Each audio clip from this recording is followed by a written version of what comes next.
Can biological reproduction ever become obsolete? Well, that's a question that researchers in Israel are trying to answer.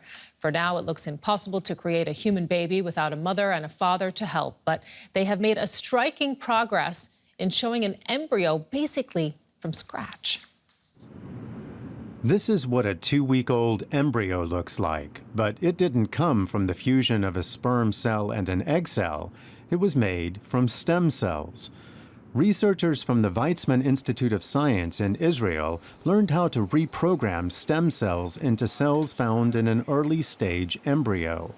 After Jacob Hanna's team mixed them together, a few turned into balls of cells called aggregates, which grew into something that strikingly resembled human embryos.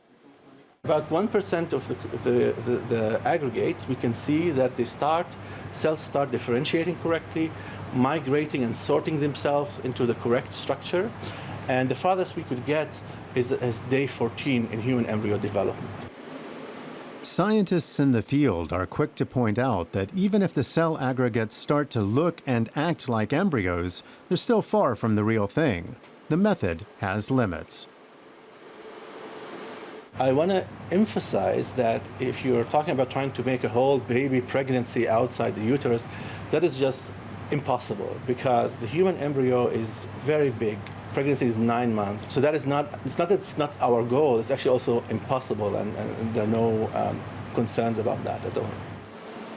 Instead, the goal is to create models that give a better understanding of what happens directly after an egg is fertilized, without the ethical concerns involved in using real human embryos. Even now, too little is known about early development and what can go wrong in the first crucial weeks after conception. It's a time when many pregnancies fail. So fresh insight that might come from the use of these stem cell-based models of human embryos might lead to a better understanding of the causes of miscarriage and indeed some of the really unique aspects of these early stages of human development. That could lead to important medical breakthroughs in reproduction, but the technology also takes us one step further into an ethical minefield. And let's get more on that. We are joined here by DW Science reporter Anna Carthaus, who's on this story. It sounds like a potential game changer. How excited are you about this research, or are you concerned?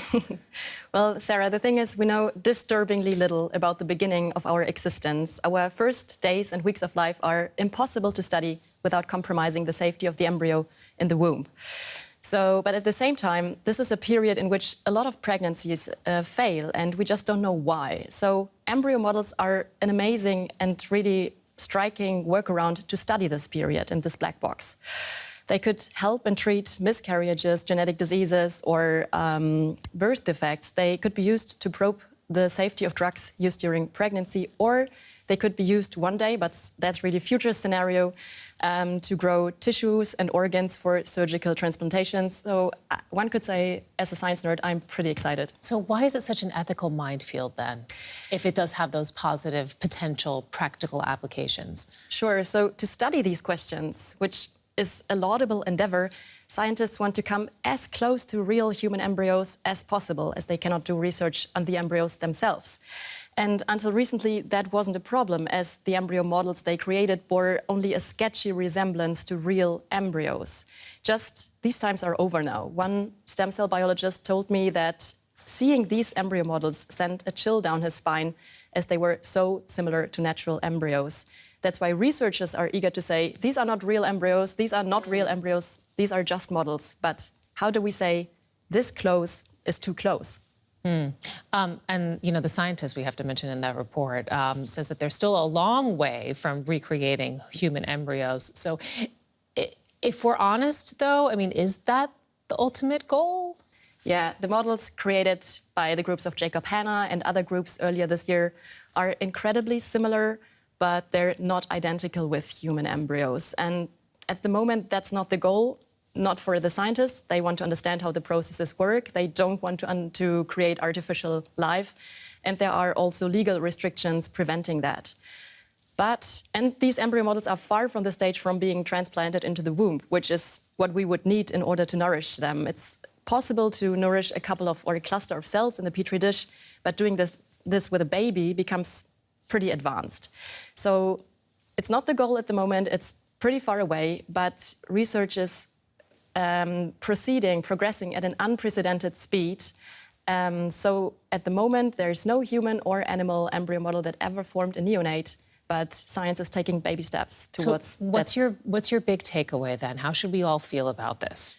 I'm torn apart. It's on the one side, it's really a major milestone in science. On the other hand, it brings humanity closer towards something we're really taking our hands off from. We don't want to create artificial life, and the research community and society has to ask this question: where do we say halt to this research, and where do we say this is what we need in order to understand our early days and understand basic processes, but this is kind of a step too far.